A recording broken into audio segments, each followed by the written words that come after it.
Assalamualaikum warahmatullahi wabarakatuh. Waalaikumsalam Alhamdulillahi Ustaz. rabbil alamin.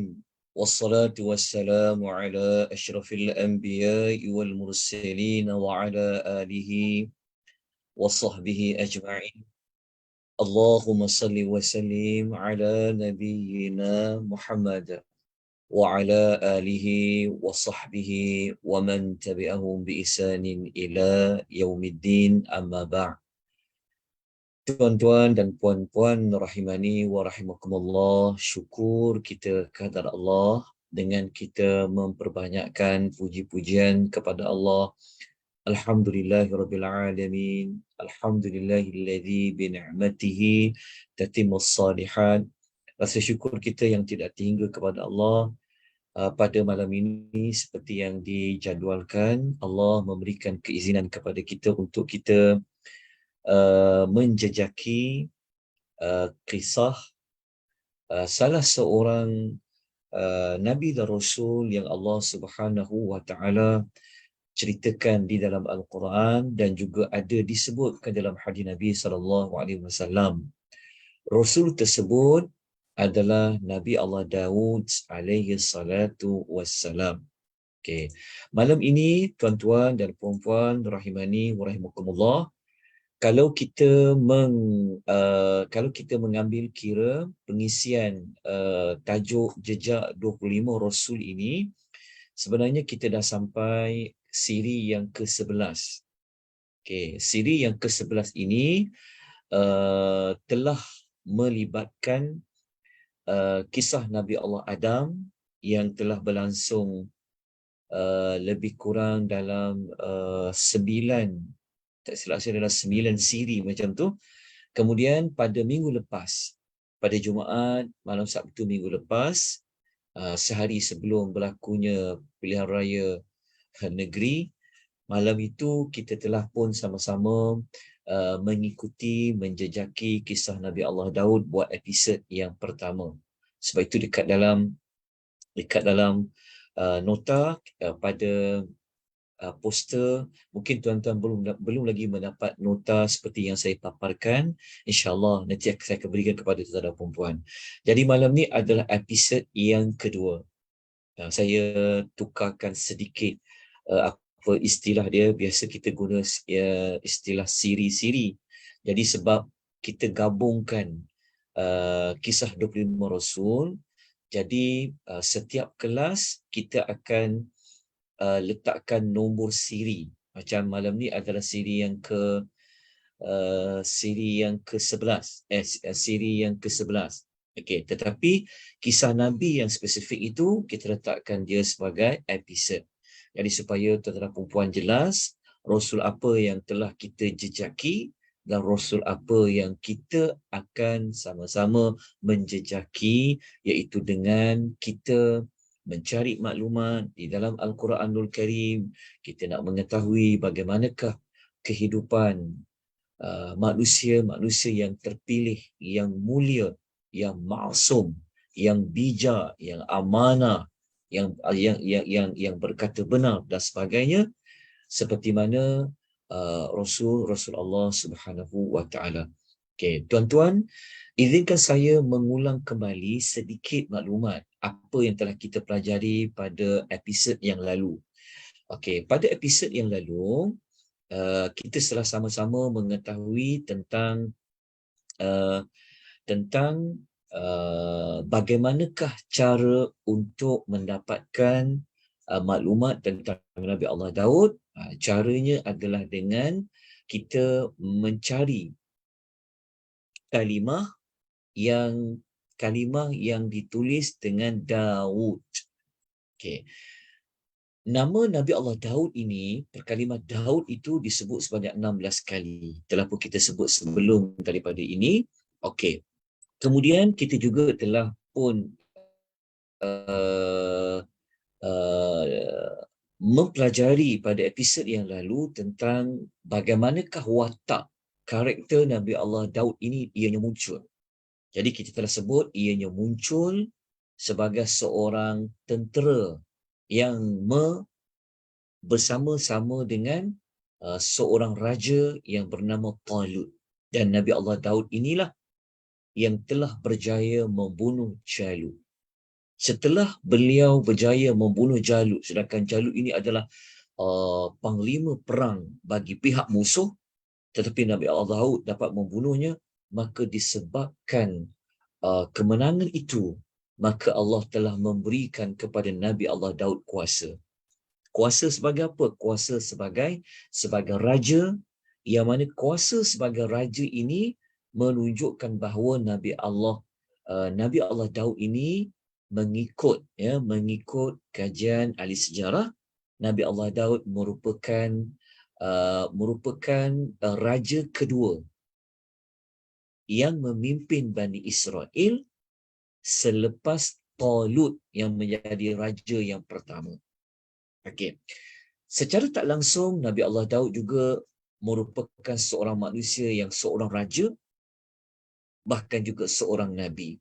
Dalam banyak-banyak nabi dan rasul, Nabi Daudlah raja yang pertama di kalangan para nabi. Okey, kemudian kita telah sebutkan pada episod yang lalu bahawa di dalam Al-Quran Allah telah menyebutkan bahawa peranan Nabi Allah Daud adalah untuk menjadi sebagai seorang khalifah yang secara khusus untuk diberikan kekuasaan, kemudian beliau kena menjalankan segala hukum hakam yang Allah telah perintahkan kepada Nabi Allah Daud alaihi salatu wassalam. Okey, ini kita sebut pada episod yang lalu. Okey, kemudian kita juga telah mengetahui bahawasanya Allah Subhanahu wa taala telah membekalkan, telah mengurniakan kepada Nabi Allah Daud beberapa perkara bagi memastikan kekhalifahan Nabi Allah Daud itu dapat berjalan dengan baik, cermelang. Maka Allah telah menyediakan sumber-sumber yang diperlukan oleh seorang raja, seorang khalifah yang akan memimpin yang akan memimpin manusia pada ketika itu. Sumber-sumber tersebut telah pun kita nyatakan ada lebih kurang, kita telah ringkaskan ada lebih kurang dalam 6 sumber, ada 6 perkara yang Allah berikan kepada Nabi Allah Daud, yang mana ke-6 perkara ini insya-Allah malam ini kita akan perincikan beberapa daripadanya. Maknanya malam ini episod yang kedua adalah kita nak memperincikan apakah sumber-sumber yang Allah beri kepada Nabi Allah Daud. Kita tahu Nabi Allah Daud dah memang dapat kuasa, dia dah memang jadi seorang raja. Tapi untuk memastikan manusia yang datang selepas Nabi Allah Daud, manusia yang ada pada zaman Nabi Allah Daud, manusia yang ada selepas Nabi Allah Daud ini, kalau nak jadi raja, tirulah Nabi Allah Daud. Kan? Jadi Nabi Allah Daud ini sebagai idola, sebagai idol, sebagai panutan, sebagai model apabila diberikan kekuasaan. Jadi kita telah sebut pada episod yang lalu, Nabi Allah Daud dapat kekuasaan. Tapi kuasa dia tahap bagaimana? Sebab ada orang diberi kuasa, tapi kuasanya kecil, ada orang dapat kuasanya luas. Ini malam ni kita akan perincikan. Kemudian Allah memberikan kepada Nabi Allah Daud hikmah. Allah juga telah memberikan kepada Nabi Allah Daud al-ilmu. Malam ni kita nak kupas apakah perincian hikmah yang Allah beri kepada Nabi Allah Daud, dan apakah ilmu yang Allah memberikan kepada Nabi Allah Daud. Dan kalau ada kesempatan, kita akan kupas juga tentang Allah juga memberikan al-fadl, beberapa kurniaan kepada Nabi Allah Daud. Apa kurniaan itu? Malam ni insya-Allah kita akan bincangkan. Kemudian Allah juga telah memberikan kepada Nabi Allah Daud satu istilah dia panggil faslul khitab. Faslul khitab ni ringkasan dia kebijaksanaan lah, tapi sebenarnya bukan sekadar kebijaksanaan, tetapi apa lagi sebenarnya yang dimaksudkan dengan faslul khitab. Kerana kita tahu Nabi Allah Daud adalah seorang khalifah, dia juga ada, dia khalifah dia itu dijalankan melalui watak sebagai seorang raja. So apabila dia raja, dia ada kuasa, mesti ada rakyat di bawah dia. So Allah membekalkan kepadanya khitab. So apa itu faslul khitab? Secara terperinci kita akan bincang pada malam ini. Dan yang keenam, kita akan menyebutkan bahawa Nabi Allah Daud, Allah memberi kepadanya Zabur. Apa itu Zabur? Dan bagaimana Nabi Allah Daud menggunakan kitab Zabur itu? Dan bagaimana Nabi Allah Daud membaca kitab Zabur? Maknanya kalau seorang raja, kalau dia Muslim, maka rujukan utamanya adalah Al-Quran. Bukan hanya menumpukan kepada apa nak buat keseluruhannya, perlembagaan. Betul, perlembagaan itu satu perkara yang penting juga. Tetapi jangan lupa sumber kepada kerajaan yang saleh, kerajaan yang madani, kerajaan yang diredai oleh Allah, kan? Kerajaan yang nak jadi baldatun tayyiban wa ghafur, maka mesti kena merujuk kepada Alkitab. Kalau Nabi Allah Daud, Allah bekalkan Az-Zabur, maka umat Nabi SAW dibekalkan Al-Quran. Dan nanti kita akan dapati Allah juga memanggil Zabur ini dengan istilah Al-Quran. Kenapa? Betul ke? InsyaAllah kita akan bincangkan pada malam ini, episod yang kedua. Moga-moga tuan-tuan dan puan sudah pun bersedia jiwa raga, tuan-tuan dan puan sudah pun bersedia untuk memberikan tumpuan yang sepenuhnya. InsyaAllah kita sama-sama akan mendapat maklumat ini. Kesemua maklumat ini jangan bimbang, kita maklumat ini maklumat yang sahih, iaitu pertama kita ambil daripada ayat Quran. Tapi ayat Al-Quran tu bukan kita tafsirkan. Kita akan merujuk kepada pakar yang mentafsirkan ayat-ayat Al-Quran. Dan kita juga sebenarnya akan menggunakan hadis-hadis Nabi yang sahih yang ada diceritakan tentang Nabi Allah Daud alaihi salatu wassalam. Baik, kita terus kepada yang pertama adalah tentang ilmu. Okey, maklumat ini kita telah sebutkan secara ringkas pada episod yang lalu, iaitu dalam surah An-Naml ayat nombor 15 muka surat 378. Allah memberitahu kepada kita, Allah telah beri kepada Nabi Allah Daud, Allah telah beri kepada Nabi Allah Sulaiman, itu adalah ilma, iaitu ilmu. Allah, maknanya Nabi Allah Daud seorang yang knowledgeable. Anak dia Nabi Allah Sulaiman pun seorang yang knowledgeable. Sebab itu seorang raja nak jadi pemerintah kena ada ilmu. Kalau tak ada ilmu, kena belajar, kena knowledgeable. Okey.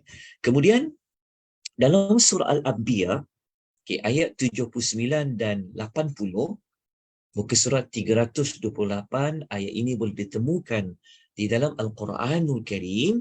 Allah Subhanahu wa taala ada menyebutkan perkara lain selain daripada ilmu, iaitu Allah mengatakan wa kullan ataina hukma wa ilma. Allah memberitahu kepada kita bahawa Nabi Allah Daud dan anaknya Nabi Allah Sulaiman, kedua-duanya Allah memberikan kepadanya adalah hukma, iaitu hikmah dan juga ilmu. Okey. Muslimin dan muslimat rahimani wa rahimakumullah. Okey. Apakah hikmah di situ? Hikmah kat situ kita mengetahui ia sebagai kekuasaan. Juga hikmah kat situ adalah merujuk kepada apa? Dia merujuk kepada hikmah. So apa hikmah itu? Nanti kita akan jumpa ada ayat lain yang Allah menyebut secara jelas perkataan hikmah. Okey, jadi kita lanjutkan perincian apakah antara ilmu yang Allah berikan kepada Nabi Allah Daud. Okey, dalam banyak-banyak ilmu yang Allah berikan kepada Nabi Allah Daud, seperti surah yang kita sebutkan sebentar tadi, adalah ilmu untuk membuat baju yang akan digunakan di dalam peperangan. Baju itu bukan baju menggunakan benang yang biasa, bukan baju itu menggunakan kain cotton, baju itu tak menggunakan kain apa jua kain, tetapi baju itu adalah daripada besi. Itu kita selalu dengar Nabi Allah Daud pandai membuat baju besi. Tapi baju besi itu baju, tapi diambil bahannya adalah dari besi. Macam mana besi boleh buat baju? Okey, malam ni kita akan perincikan bagaimana Nabi Allah Daud ini dia pandai membuat baju perang daripada besi. Okey. Tuan-tuan, muslimin dan muslimat rahimani wa rahimakumullah, kita kena melihat ayat yang ke-80. Ayat 80 ni surah apa? Ini sebenarnya adalah surah Al-Anbiya ya. Surah Al-Anbiya yang mana ayat 79 kita dah sebut pada episod yang lalu. Cuma kita belum lagi nak kita belum selesai untuk memperincikan tentang apa ilmu itu. Jadi kita kena sambung balik, ambil balik ayat yang ke-80 surah Al-Anbiya. Okey, kalau tuan-tuan ada Quran terjemahan dah boleh buka dah. Dia boleh buka Quran terjemahan, tengok pada muka surat 328.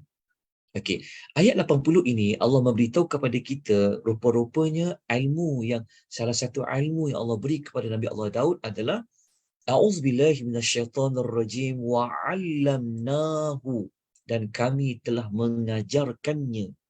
Kat situ menunjuk kepada Nabi Allah Daud. Maknanya Allah Subhanahu wa taala yang mengajar kepada Nabi Allah Daud. Apa dia? San'ata labusil lakum, iaitu membuat baju besi untuk kamu. Okey, untuk kamu ni ayat ini sebenarnya Allah Taala sedang berbicara kepada Bani Israel.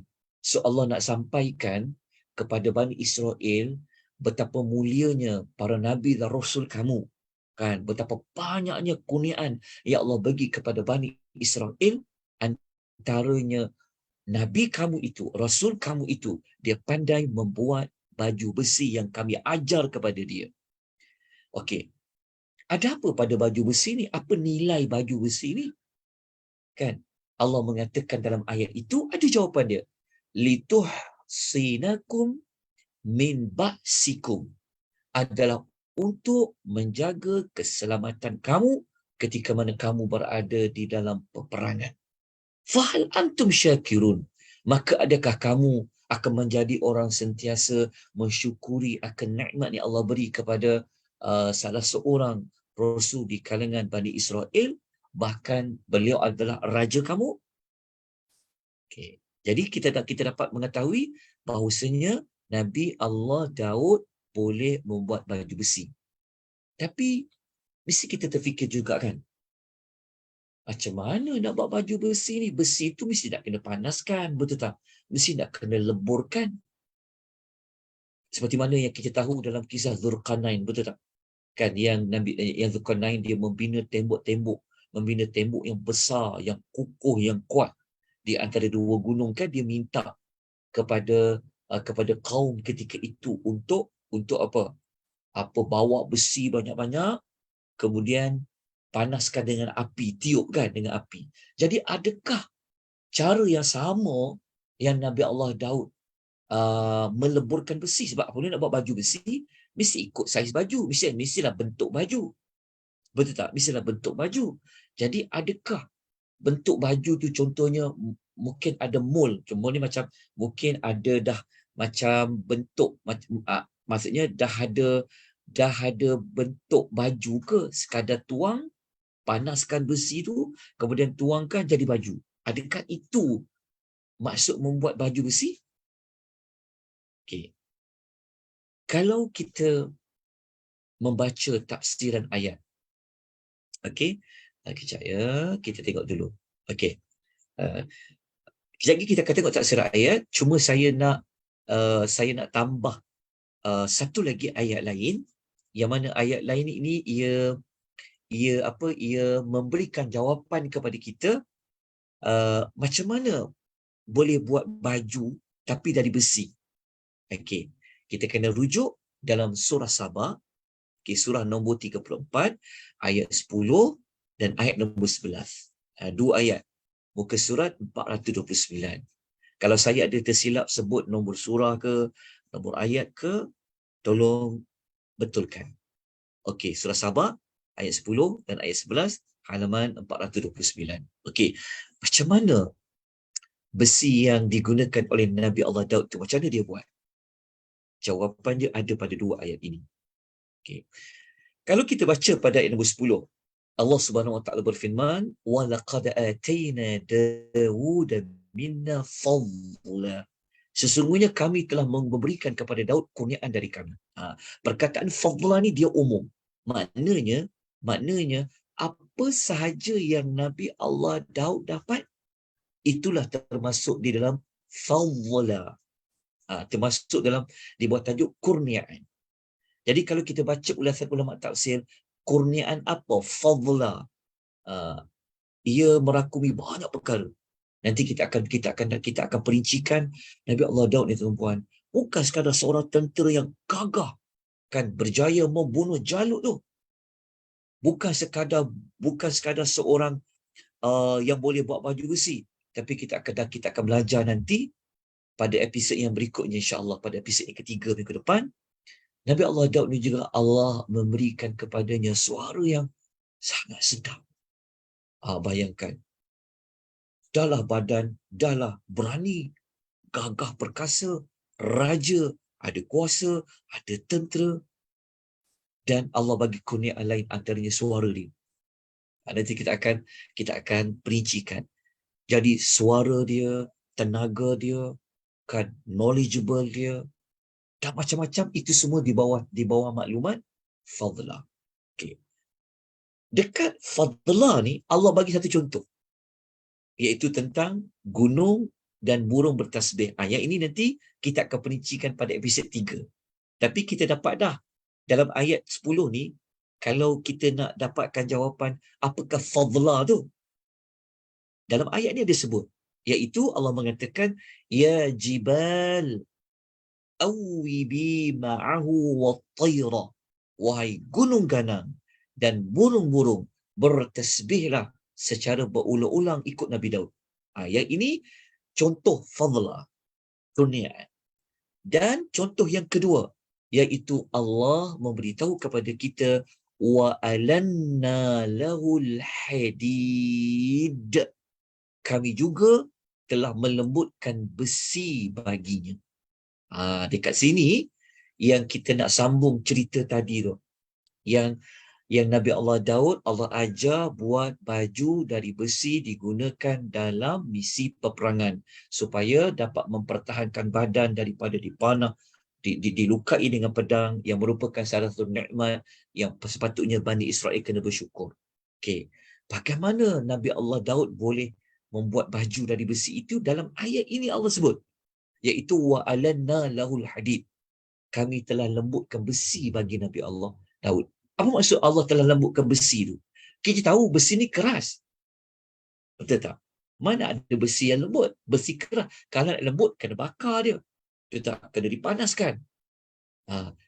Ayat ini memberikan kita jawapan, sebenarnya Allah telah jadikan besi itu jadi lembut apabila berada di tangan Nabi Allah Daud. Maknanya lembut tu bagaimana lembutnya? Adakah setelah dibakar? Kita baca apa yang dinukilkan oleh Al-Imam Ibnu Katsir. Al-Imam Ibnu Katsir dalam tafsir Al-Quranul Azim. Okey.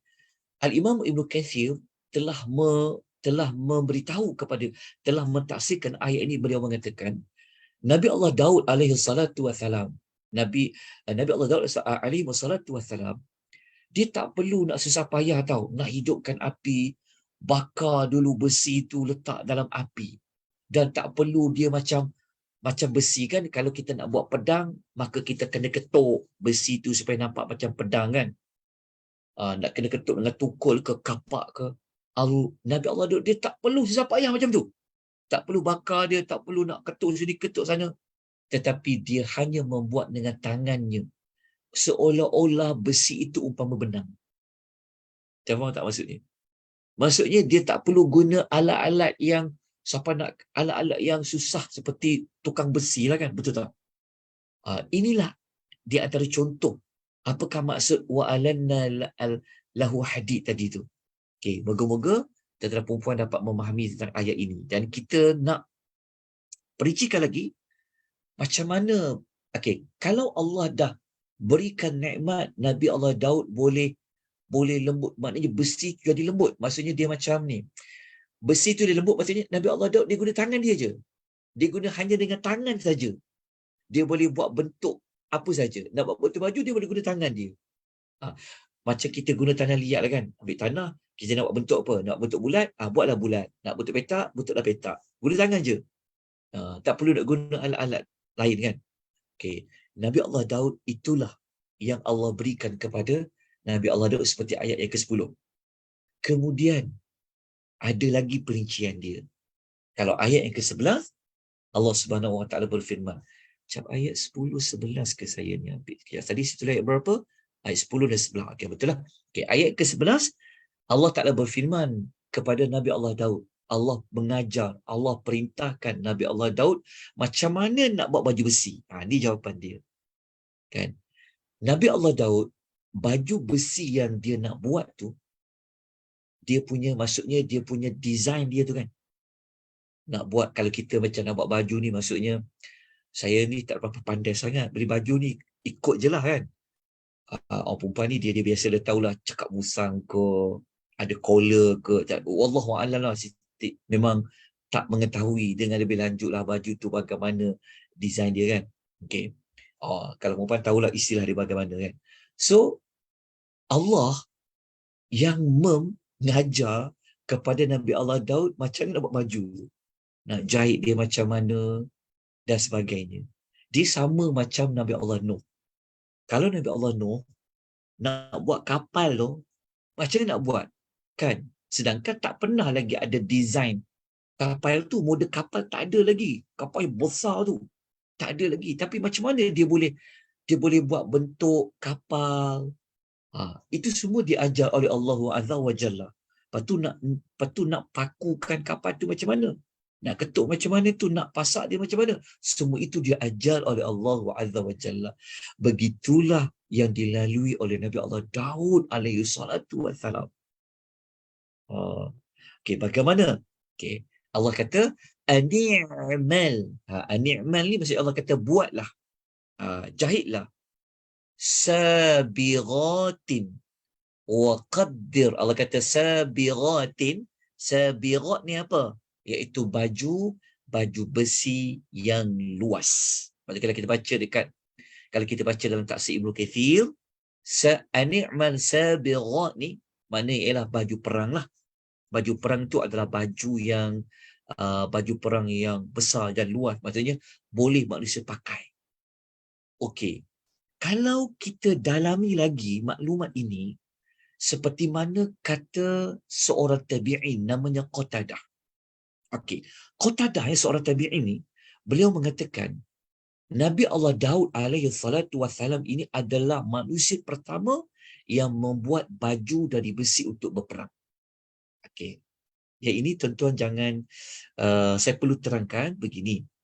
Bukan berbawa maksud baju perang tak ada sebelum ni, sebab kita tahu Nabi Allah Daud perang kan sebelum ni kan.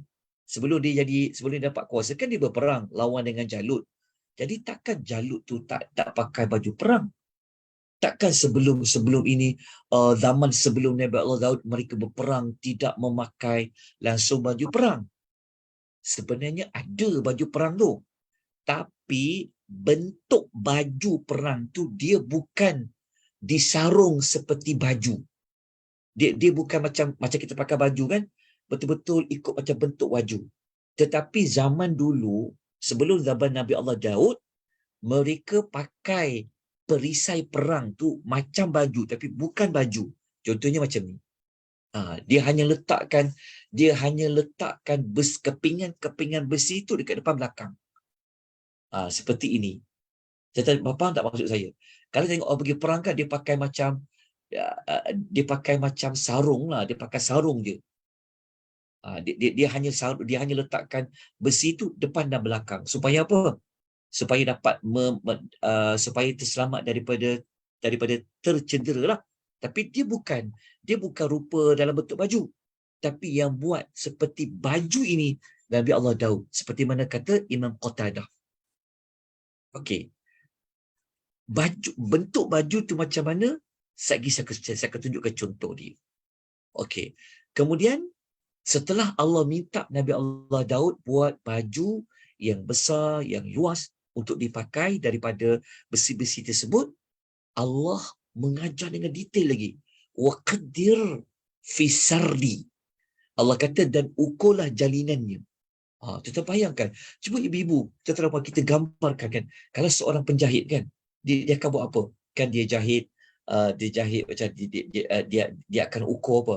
Dia akan ukur tangan, dia akan ukur atas, bawah, ukur pinggang, kan? Ukur lebar. Nabi Allah Daud ni, tuan-tuan, macam mana dia buat agak-agak? Adakah dia mengukur setiap ahli tenteranya saiz badan dia? Wallahu a'lam. Tapi Allah sendiri kata pada dia, ukurlah jalinannya. Maknanya ukurlah jalinan ni sebenarnya dia dalam bentuk Allah suruh Nabi Allah Daud ni macam dia kena mengayam baju tu.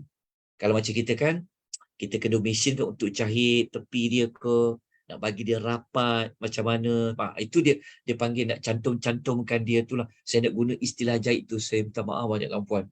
Memang belum lagi diberikan ilmu untuk menjahit baju lah. Kan sekadar nak jahit butang tercabut tu bolehlah sikit-sikit, atau koyak tu bolehlah jahit kan. Tapi design dia, macam mana nak mengayam dia kan, wallahu alam. Memang saya tidak ada ilmu. Tapi dalam ayat ini, mari kita dapat jawapan. Apa maksud waqaddir fi sardi tu? Okay. Setelah merujuk dalam kitab tafsir, saya menemukan apa yang disebut oleh Ibnu Abbas radhiyallahu anhuma, as-sardi dalam ayat yang kita baca tadi itu adalah lingkaran besi. Lingkaran besi ni macam mana? Dekat sini contoh gambar dia. Kalau kita tengok yang gambar ni kan besi tu nak dicantum. Lingkaran bulat-bulat tu. Dicantum. Yang ni dipanggil apa? Saya wallahu alam. Dia panggil istilah apa ni? Dia macam ni digabung dengan besi tu. Bayangkan. Maksudnya dia masuk besi tu, dia jadi seperti lingkaran. Okey. Gambar penuh dia seperti inilah contoh. So jadilah bentuk baju. Dia bukan, kalau dulu dia besi sekeping tu. Letak besi tu, sarung dia macam tu. Tapi kali ni tak. Dia memang bentuk baju. Letakkan lingkaran besi tu, dicantum seperti ini jadinya. Supaya apa tu tuan-puan? Supaya kalau berperang, pakai baju yang sekadar kepingan besi-besi tu, macam robot lah sarung nak pakai baju tu kan. Kan berat. Susah nak bergerak. Kan? Sedangkan kita perlu ketangkasan, perlu bergerak dengan cepat. Maka mudah untuk bergerak, tangkas. Maka dia kena buat seperti baju, sarung dia. Inilah yang ini contoh ya, tuan jangan pula ambil gambar baju ni cakap inilah baju perang jahitan oleh Nabi Allah Daud. Tak. Ini contoh yang saya nak datangkan contoh yang apa maksud waqadir fi sardi tadi ni. Okey, moga-moga tuan-tuan dan puan jelas tentang ayat yang ke-11 dalam surah Sabah ni. Okey. Siapa yang ajar ya? Jawapannya Allah. Kita mungkin sebelum ni tahu baju besi, tapi macam mana bentuknya? Macam mana caranya? Siapa? Jawapannya adalah Allah Azza wa Jalla. Rupa-rupanya kalau kita amati kan, perhaluskan, rupa-rupanya agama Islam ni, kalau sebut Nabi ni, mesti kita ingat macam wahyu yang berbentuk macam kitab Zabur saja ke kan? Sembahyang. Mungkin kita ingat macam puasa saja. Rupa-rupanya tak. Rupa-rupanya Islam ni, agama Islam ni bukan agama yang nak kena hanya zikir saja, tak. Rupa-rupanya Islam ni sempurna sampai dalam bab berperang pun diberikan garis panduan oleh Allah Azza wa jalla. Okey. Kemudian Allah perintahkan apa lagi kepada Nabi Allah Daud? Wa'malu salihah. Buatlah amal-amal soleh. Nanti kita akan tengok apa di antara amal soleh Nabi Allah Daud. Lagi kita akan jumpa. Lepas tu Allah kata, inni bima ta'maluna basir. Sesungguhnya aku maha melihat semua yang kamu lakukan. Jadi Allah Ta'ala kata pada Nabi Allah Daud, engkau dah pandai buat baju perang. Kan, kau dah boleh ukir, engkau dah boleh jahit dia, engkau dah boleh ayam dia. Kan, kau boleh buat lingkaran-lingkaran besi. Kan, besi itu kau tak perlu nak panaskan dia. Tak perlu kau ketuk dia. Itu semua perlu disyukuri dengan buatlah amal-amal salih. Okay. Kemudian tetapi rahimani wa rahimakumullah. Kita lanjutkan lagi perbincangan kita pada malam ini, iaitu Nabi Allah Daud alaihi salatu wassalam, hasil dia buat baju besi tu rupa-rupanya dia gunakan juga untuk menjana pendapatannya. Jadi kalau betul-betul raja yang saleh, orang yang ada kuasa, sepatutnya dia dapat duit dari mana? Adakah dia ambil duit tu daripada duit rakyat dia? Adakah dia dapat gajinya? Kan, sumber pendapatannya daripada mana? Ini yang kita nak kena pelajari. Ini yang kita kena contohi. Siapa lagi kita nak contoh kalau bukan para Nabi dan Rasul? The best, manusia yang paling mulia yang kita kena ikuti. Kita kan Islam, Allah bagi panduan kepada kita. Islam ni bukan satu agama yang kita sebutkan tadi hanya cerita bab solat saja, bab pun tidak. Kenegaraan disebut dalam Al-Quranul Karim. Jadi sepatutnya orang yang ada kuasa ni, dia kena gunakan tenaga dia untuk macam mana dia nak makan, bagaimana dia nak hidup. Adakah dengan menggunakan kesusahan rakyat untuk dia senang? Nabi Allah Daud, dia raja, tuan-tuan dan puan. Dia boleh hidup lenggang. Dia boleh hidup dalam keadaan tak perlu buat apa-apa. Duduk dalam kerajaan yang besar dia kan. Orang beri makan kepada dia apa. Tak. Nabi Allah Daud, sumber pendapatan dia adalah daripada dia menjahit baju besi tadi tu. Di antara pendapatan dia tu. Sebab itu, dalam hadis Nabi SAW, Nabi mengatakan dalam hadis riwayat Bukhari, Nabi SAW bersabda, kejap buatnya saya pasangkan.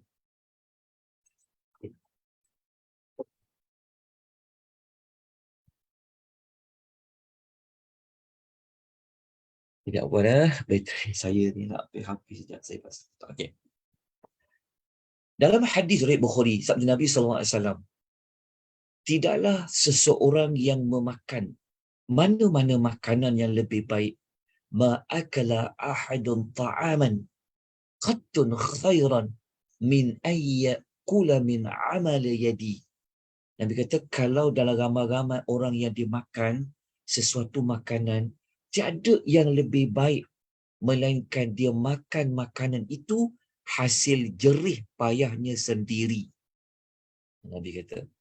Dan Nabi mengatakan, wa inna nabiyallahi Dawud alaihi salam, dan sesungguhnya Nabi Allah Daud itu memakan kana yaqulu min amalihi yadihi, memakan dari hasil jerih payahnya sendiri. Nabi Allah Daud pun dia kerja, dia dapat pendapatan dia daripada dia bekerja. Dia seorang raja, tak payahlah kerja payah-payah. Inilah sebenarnya rahmat yang Allah bagi kepada kita. Manusia yang macam inilah yang kita kena contohi. Bukan itu yang sekarang keluar istilah sakau sana, sakau sini tu. Makar rasuah sana, makar rasuah sini, menipu sana, menipu sini. Sepatutnya buat kerja seperti mana Nabi Allah. Seorang Nabi kan? Nabi. Ini baru dapat pangkat jadi yang berhormat.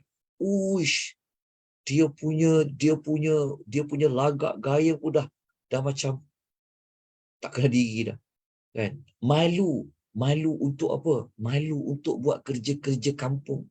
Sebab tu tuan-tuan puan, sepatutnya seorang pemerintah ni, kita kena pilih pemerintah yang pernah rasa susah tau. Kalau dia tak pernah hidup dalam keluarga yang susah, macam mana dia nak merasai kesusahan rakyat dia? Macam mana dia nak rasa nak cari sesuap nasi nak makan tu macam mana? Betul tak? Ada pemerintah dia memang keluarga yang kaya lah, mewarisi legasi keluarga dia. So lantik menjadi pemerintah, kan? Tapi tak semestinya itu formula yang kena guna. Maksud saya adalah tidak semestinya dia tak pernah susah, dia tak dapat merasai kesusahan rakyat, tidak semestinya. Nak contoh Umar bin Abdul Aziz. Umar Abdul Aziz kaya, tuan-tuan. Keluarga kaya dia. Gubernur dia. Tapi selepas dia jadi khalifah, kurus kering badan dia, tuan-tuan. Kita baca sejarah dia, kita akan tahu. Tapi kita terbalik. Masa sebelum jadi pemerintah, sebelum ada kuasa, biasa-biasa je orang dia. Kita pun pakai kereta-kereta yang kereta nasional. Ui, dah jadi pemerintah. Ui, kaya pula dia. Itu persoalan dia. Bukan kita buat satu hukuman, tuan-tuan, jangan salah faham ya. Saya bukan nak buat atak, bukan nak buat hasutan, kan? Tapi kita bagi contoh, kan? Tapi kalau pemerintah yang susah, dia pernah susah, dia ada kuasa, moga-moga dengan kesusahan yang dia pernah alami itu, dia dapat rasakan macam mana rakyat di bawah dia. Sebab tu Nabi Allah Daud, kita kan belajar kisah Nabi-Nabi ni kan, mengembala kambing. Susah mereka. Lepas tu mereka tahu betapa pentingnya apabila ada kuasa. Seperti mana Nabi Allah Daud alaihi salatu wassalam. Jadi kita pun kalau ada jawatan, janganlah malu nak buat kerja-kerja kampung, malu nak buat kerja-kerja yang kerja-kerja tengok, YB menjahit, YB berniaga apa? Berniaga kuih, jual nasi lemak. Sebenarnya benda tu patutnya kita tak perlu pandang dia, kita tak perlu macam nak katalah, kau jadi YB, jagalah standard kau. Ini salah. Kita sebagai ibu bapa, ada anak yang ada pangkat yang besar, kan? Ada jawatan kekuasaan, kita bagi kepada dia. Jangan lupa diri kamu nak, engkau tu dulu tahu berniaga. Engkau ada kuasa. Jangan gunakan kuasa engkau tu mengumpul kekayaan diri engkau. Tapi gunakan kekuasaan itu macam Nabi Allah Daud dan Nabi-Nabi yang lain. Ini dia punya ibrah lah sedikit sebanyak. Dan alhamdulillah kita jumpa, kita dapat menjejaki kan kisah Rasul. Sebab kita mungkin ingat kisah Rasul ni yang tak ada kaitan dengan pemerintahan, dengan politik, dengan kerja-kerja yang orang bawahan buat. Tetapi itu semuanya sebenarnya tidak benar. Alhamdulillah, satu rahmat Allah bagi kepada kita, kita dapat mempelajari kisah para Rasul. Baik, tuan-tuan rahimani wa rahimakumullah. Kita nak lanjutkan lagi perbincangan kita. Cuma dah pukul berapa kita ni? Tuan-tuan dan perempuan boleh teruskan lagi ke? Boleh Ustaz, insyaAllah. Boleh. Hujan tak tempat tuan-tuan dan perempuan? Saya dekat kawasan Selangor ni hujan lebat. Penang okey, tak hujan. Penang tak hujan ya. So tempat lain macam mana tuan-tuan dan perempuan yang lain ni? Hujan lebat Boleh, ke hujan dah berhenti? Sini tak ada, tak hujan. Tadi petang. Okey. Kat Nasimah kat mana tu dekat ni? Dekat Kelang, Pelabuhan Kelang. Masya-Allah. Tak hujan ya? Alhamdulillah tak ada.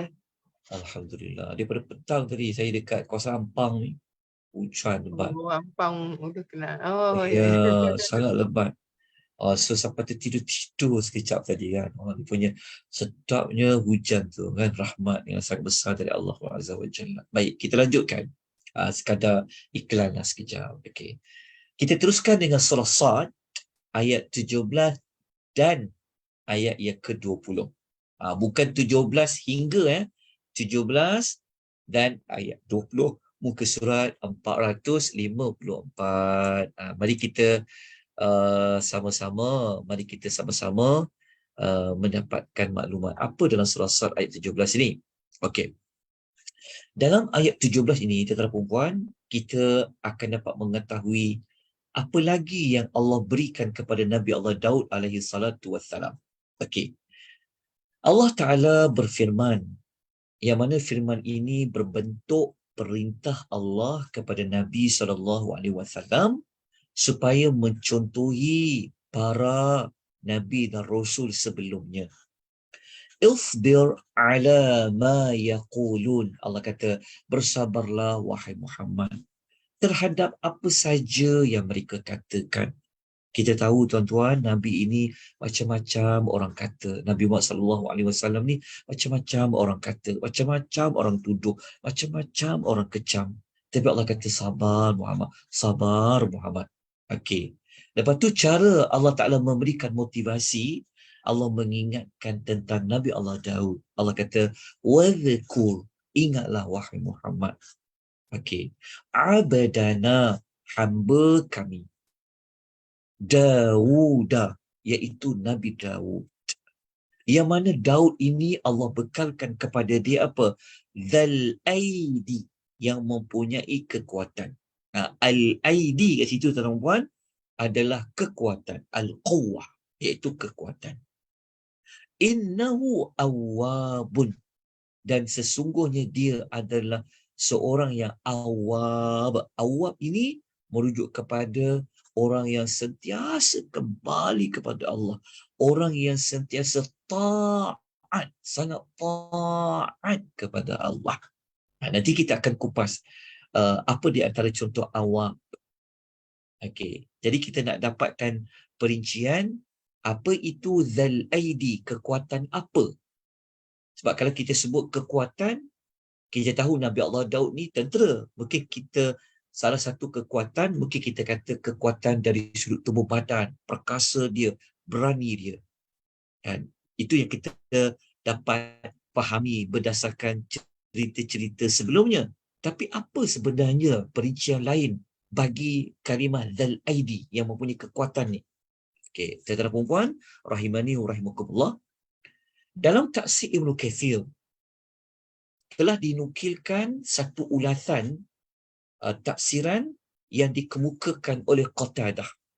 Qatadah ni dia seorang tabi'in, Qatadah, yang mana Qatadah ini mengatakan Nabi Allah Daud alaihi salatu wassalam ini Allah memberikan kepada dia kekuatan apa tau? Dari sudut beribadah. Maknanya Nabi Allah Daud ni kuat semangat dia dalam buat ibadat, iaitu dalam bab amal, al-amal, dalam dia beramal. Bukan kuat tenaga saja, bukan berani sebagai tentera saja, tak.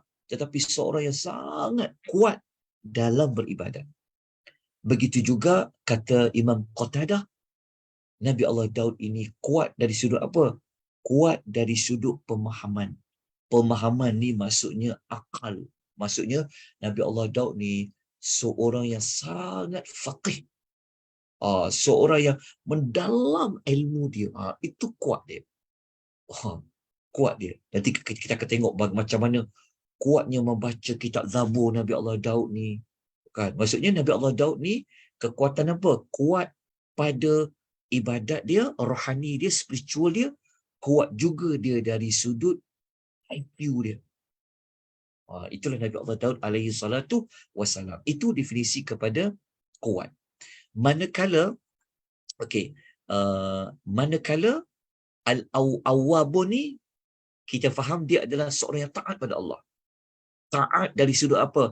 Ikut ajaran Zabur, taat menunaikan tanggungjawab sebagai seorang khalifah, taat dalam beribadat.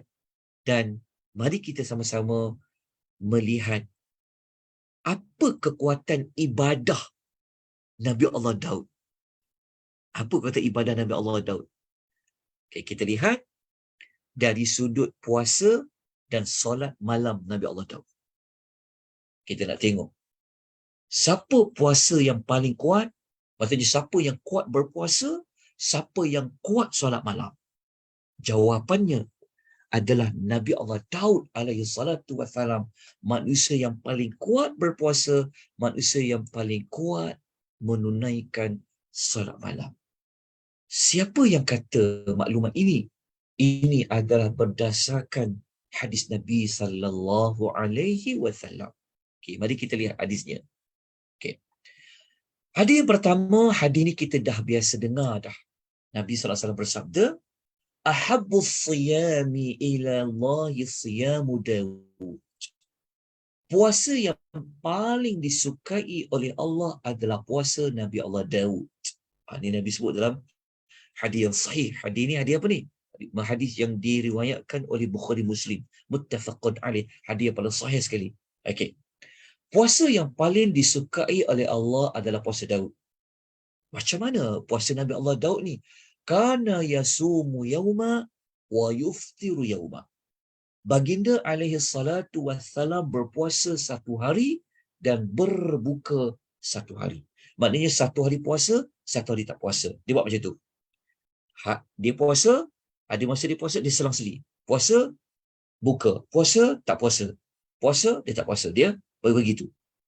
Lepas tu, sabda Nabi SAW lagi, wa ahabbus salatu ila Allahi salatu Daud.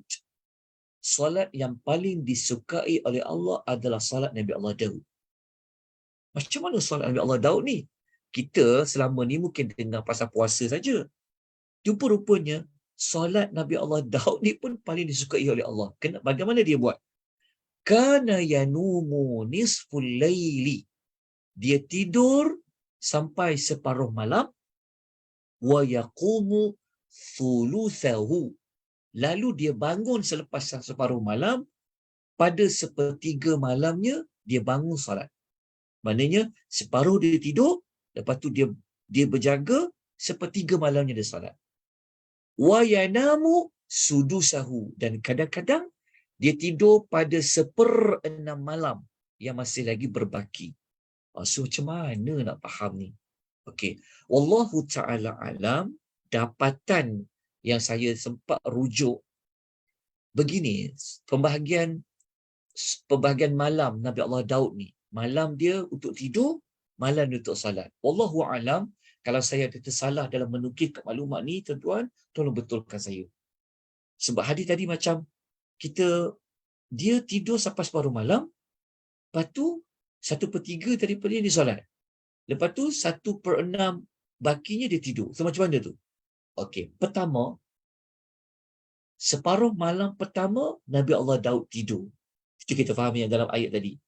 Lepas tu 1/3 malam selepas separuh malam tu digunakan untuk solat. Dan 1/6 malam yang masih ada tu digunakan untuk tidur semula. Jelas tak dalam Pak Rahimani? Rahimukumullah. Maknanya dia tidur, dia bangun, dia tidur. Macam kita belajar Nabi SAW pun begitu juga. Kan? Nabi Daud dan sebelum masuk subuh, Nabi tidur sekejap. Okey. Ini jenis salat yang disukai oleh Allah, yang dilakukan oleh Nabi Allah Daud alaihissalam. Oh, maknanya zaman dulu ada salat juga ke? Ada. Oh, zaman dulu ada juga puasa ke? Ada. Cuma bagaimana bentuk salat tu, rakaatnya, Allahu a'lam. Tapi bentuk salat tu wujudlah. Berdiri tegaknya, rukuknya. Okey. Berdasarkan hadis ni tuan-puan, para ulama hadis mengatakan, sebab tu puasa ni sunnah, tak pernah puasa penuh. Dia begini, kita masuk fix sikit lah kan. Puasa penuh hanya bulan Ramadan je. Selain puasa Ramadan, sebenarnya dalam riwayat hadis pun Nabi SAW tak pernah dia puasa penuh. Hampir penuh tu adalah. Tapi penuh tak ada. Sebab Nabi Daud sendiri pun dia tak puasa penuh. Dia bukan puasa 30 hari, 30 hari, 30 hari, 30 hari. Tak ada. Maknanya berapa hari dia puasa? Separuh kan? Sehari puasa, sehari buka. Sehari puasa, sehari buka. Sehari puasa, sehari buka. Diiktiraf, diperakukan dalam sunnah Nabi SAW, hadis riwayat Bukhari Muslim. Nabi yang sebut hadis ni kepada kita. Baik, tuan-tuan rahimani wa rahmatullah, saya tak mau memanjangkan perbahasan tentang fiqh berpuasa itu, tapi kita dapat belajar rupa-rupanya inilah di antara kekuatan yang perkataan Zal Aid dalam ayat tadi itu. Rupanya kuat beribadat juga Nabi Allah Daud ni. Alangkah bahagianya kita tuan-tuan kalau kita dapat seorang raja, kita dapat orang yang memegang kuasa tampuk pemerintahan negara kita ini. Mereka ni adalah orang yang juga kuat dalam beramal. Bukan kuat berpolitik aja. Kerja politik je siang malam. Ni kita kena, ada masa kita kena kritik jugalah. Kan, sebab kita nampak depan-depan kan. Kerja dia kan, cari salah orang ni, cari salah orang ni kan. Tapi kita doalah, kita sebagai rakyat, kita rakyat ni tuan-puan, senjata kita adalah doa. Kita ni, masalah kita ni rakyat, kutuk je kita. Kritik, bangkang, cari salah aja. Tapi apa kita buat? Sepatutnya kita sebagai rakyat ya, seperti mana yang saya ada terbaca nukilan seorang tabi'in, saya lupa namanya. Tapi wujud kata-kata tu,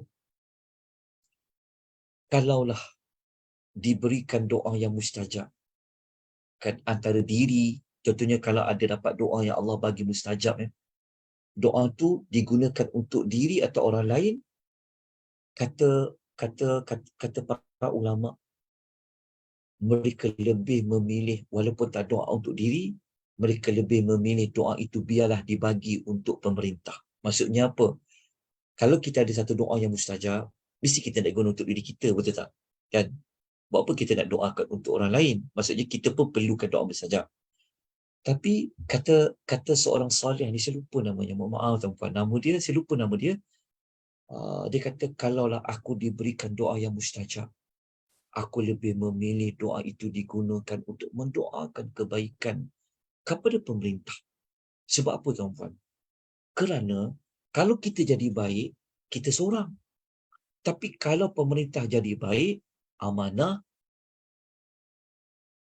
kesan dia kepada siapa? Impak dia kepada orang ramai. Sebab tu kita sebagai rakyat, doakan kebaikan kepada pemerintah. Supaya pemerintah kita ini, kita doa. Bangun malam, doa, mana-mana keadaan doa. Ya Allah, kau kurniakanlah pemerintah kami, pemerintah yang seperti Nabi Allah Daud alaihi salatu wassalam. Kurniakan pemerintah kami, pemerintah yang berilmu, pemerintah yang bersifat sangat taat kepada Allah, pemerintah yang mempunyai kekuatan dari sudut apa? Kekuatan dari sudut kuat ibadatnya dan sebagainya. Moga-moga Allah mengkabulkan doa-doa yang kita panjatkan untuk para pemerintah kita. Baik, tuan-tuan puan, rahimani wa rahimakumullah.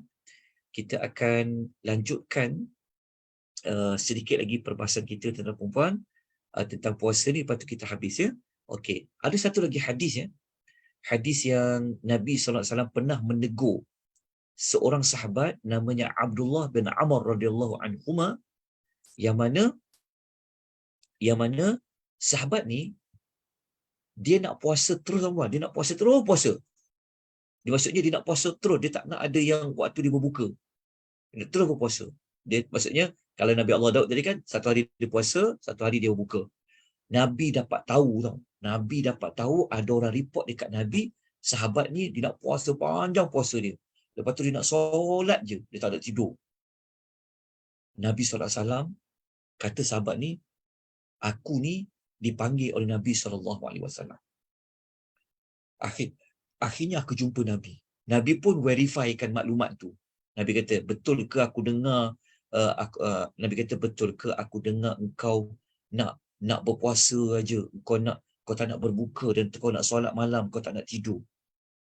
Nabi cakap kepada dia, Nabi kata, puasa juga tapi adalah waktu berbuka.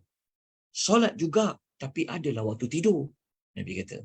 Lepas tu Nabi SAW sambung lagi. Nabi kata, ini kerana, kata Nabi, kenapa kau perlu tidur? kerana kedua matamu ada hak ke atas dirimu. Kan, engkau sendiri ada waktu untuk jiwa engkau berehat. Keluarga engkau pun perlukan engkau juga. Nampak tak? Bagaimana Nabi ini adil dalam beribadat. Nabi kata kena imbang antara keperluan peribadi, kesihatan, dari sudut orang yang ada sekeliling kita. Kan? Lepas tu Nabi kata lagi, Nabi SAW berkata lagi, dalam hadis ni sahabat tadi kata apa? Sahabat ni kata apa? Sahabat ni kata, dia kata, aku mampu buat ya Rasulullah.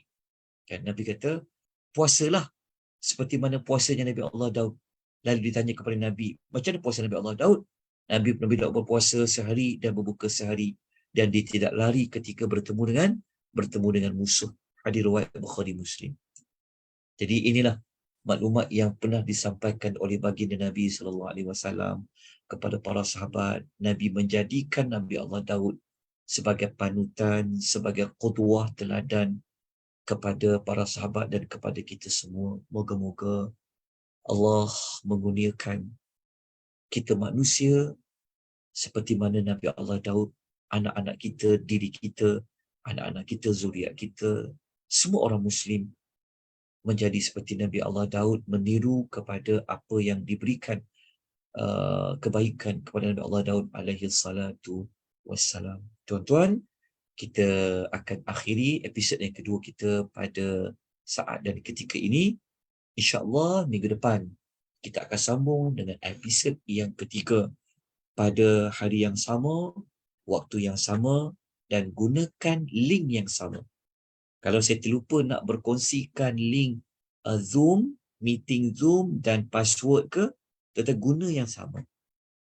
Jadi guna yang sama. Sekiranya tidak ada makluman pembatalan kelas, bermakna kelas tu akan berjalan. InsyaAllah selalunya seperti itu. Kadang-kadang saya terlupa untuk mengingatkan malam ni ada kelas. Jadi tolong ambil perhatian. InsyaAllah kita jumpa lagi nanti insyaAllah pada minggu hadapan episod yang ketiga. Moga-moga Allah merahmati kita, Allah menerima amal usaha kita pada malam ini, Allah memberikan kita keberkatan, Allah memberi cahaya pada dada-dada kita dengan keberkatan Al-Quran, dengan cahaya Al-Quran dan rahmatnya Al-Quranul Karim. Aku qouli hadza wa astaghfirullahal azim wa billahi taufiq hidayah. Wassalamualaikum warahmatullahi wabarakatuh. Waalaikumsalam warahmatullahi wabarakatuh. Jazakallah khairan Ustaz. Wa antum fajazakumullahu khair. Terima kasih Ustaz. Assalamualaikum.